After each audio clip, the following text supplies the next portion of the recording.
Hai, video kali ini saya akan menerangkan cara-cara nak membuat kajian kes. Apakah yang perlu ada dalam kajian kes kita? Cikgu juga akan menerangkan bagaimanakah pentafsiran terhadap kajian kes anda. Ini bermakna pelajar sedar bagaimana guru membuat penilaian agar pelajar dapat tahap penguasaan 6. Terdapat 6 dimensi pentafsiran yang dibuat oleh guru, iaitu mengumpul maklumat, merancang, mengaplikasi, membuat refleksi, berkomunikasi dan etika serta kerohanian. Dimensi pertama yang dinilai adalah pengurusan maklumat. Untuk capai TP6, pelajar perlu memberi lebih daripada 3 sumber. Sumber yang diberi perlulah sahih, boleh dipercayai dan bersesuaian. Antara contoh sumber adalah dokumen, jurnal, brosur, laman sesawang, majalah dan akhbar. Dimensi kedua adalah kemahiran merancang. Dimensi ini merupakan dimensi paling panjang dan ia merupakan keseluruhan kajian kes anda. Ini bermaksud kajian kes anda bergantung kepada kemahiran merancang ini. Untuk dapat TP6 dimensi 2 ini, perancangan anda perlulah jelas, boleh dicapai, lengkap serta boleh dicontohi.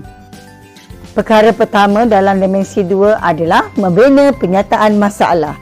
Anda boleh pilih tokoh, institusi dan tempat dalam membina penyataan masalah. Penyataan masalah anda juga boleh meliputi peristiwa serta dokumen yang terdapat dalam buku teks serta yang telah pun anda pelajari. Ini bermaksud pembinaan penyataan masalah anda boleh melibatkan tempat, tokoh, institusi, peristiwa atau dokumen. Yang penting ia terdapat dalam buku teks serta anda telah pun pelajarinya. Kesimpulannya, penyataan masalah yang anda bina perlulah berdasarkan DSKP dan SP, iaitu kandungan yang terdapat dalam buku teks serta yang telah dipelajari. Antara contoh bab 1 dalam buku teks tingkatan 5, DSKP dan SP yang berkaitan dengannya. DSKP dan SP anda boleh rujuk terus daripada guru sejarah anda. Apa itu penyataan masalah? Penyataan masalah ada satu soalan utama dan ada 3 atau 4 persoalan kecil. Persoalan kecil pula sepatutnya terdapat soalan yang jawapannya tidak terdapat dalam buku teks. Dalam membuat penyataan masalah, pelajar seharusnya cuba mengelak perkara-perkara yang sensitif. Berikut adalah contoh penyataan masalah. Kita ada satu soalan utama, ada 4 soalan kecil di mana soalan nombor 2, 3 dan 4 itu tidak terdapat secara terus jawapannya dari buku teks. Berikut adalah salah satu contoh penyataan masalah di mana soalan nombor 2, 3 dan 4 jawapannya tidak terdapat terus daripada buku teks. Ini bermaksud kajian kes yang baik terdapat soalan yang jawapannya tidak terdapat dalam buku teks. Kemahiran merancang yang kedua adalah membuat kajian literatur. Ini bermaksud pelajar mengenal pasti kajian lepas yang berkaitan tajuk yang pelajar pilih. Dalam membuat kajian literatur, pelajar perlu membuat kesimpulan dari bahan bacaan seperti akhbar, majalah ataupun sebarang pautan. Kemahiran merancang yang ketiga adalah membina objektif. Terdapat 3 jenis objektif, iaitu objektif pengetahuan, objektif kemahiran serta objektif nilai. Kemahiran merancang yang keempat adalah kaedah kajian. Untuk dapat TP6, pelajar perlu mencari 3 kaedah. Antara contoh kaedah kajian adalah kaedah analisis dokumen, kaedah audio visual serta temu bual orang yang terlibat secara langsung dengan kajian anda. Kemahiran merancang yang seterusnya adalah kena pasti sumber rujukan. Untuk mencapai TP6, pelajar perlu memberi lebih daripada 3 sumber. Antara contoh sumber adalah dokumen, jurnal, brosur, akhbar, laman sesawang serta laporan tahun. Antara sumber yang tidak boleh diterima sebagai sumber rujukan adalah Wikipedia, sumber daripada guru, blog atau website yang dimiliki oleh individu atau kumpulan kecil.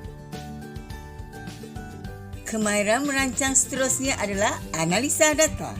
Dalam laporan anda tidak perlu buat subtopik untuk analisa data. Anda hanya perlu buat analisa data untuk menjawab penyataan masalah dan persoalan kecil. Kemahiran merancang yang terakhir adalah membuat laporan kajian. Apa yang perlu ada dalam laporan kajian anda iaitu penyataan masalah, objektif kajian, kaedah kajian, dapatan kajian, kesimpulan dan cadangan serta rujukan dan lampiran.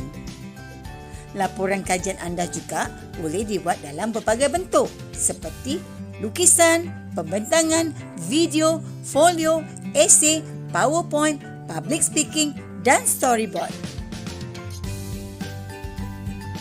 Berikut antara contoh yang cikgu berikan sebagai cara anda membuat laporan.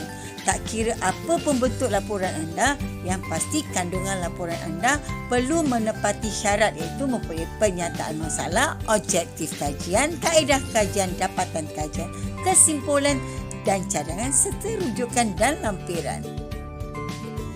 Dimensi 3 yang dinilai adalah kemahiran mengawal proses dan menyelesaikan masalah.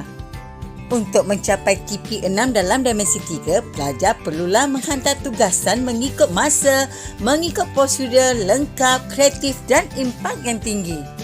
Dimensi keempat pula membuat refleksi. Untuk capai TP6, pelajar perlulah berjumpa dengan guru melebihi 3 kali. Bagaimanakah penilaian dibuat? Berdasarkan catatan pelajar dalam jadual kerja. Berikut merupakan contoh jadual kerja yang disediakan oleh pelajar. Ini bermaksud pelajar dan guru membuat catatan sama ada perjumpaan secara bersemuka atau tidak bersemuka. Dimensi kelima adalah berkomunikasi. Guru menilai pelajar melalui pemerhatian guru semasa pelajar menyampaikan laporan. Dalam dimensi ini, untuk capai TP6, murid seharusnya menggunakan sekurang-kurangnya 2 kaedah penyampaian yang berkesan, menarik dan boleh dicontohi. Dimensi yang dinilai yang keenam adalah etika dan kerohanian. Ianya melalui pemerhatian guru. Pelajar perlu mempamerkan nilai etika dan kerohanian secara tekal dan cemerlang dalam kehidupan harian dan boleh dicontohi. Untuk capai TP6 secara keseluruhan, pelajar perlulah mendapat markah lebih 84 markah daripada ke-6 dimensi yang dinilai oleh guru. Semoga penjelasan cikgu dapat membantu pelajar membuat kajian kes dengan mencapai TP6. Terima kasih semua. Kita jumpa lagi. Bye.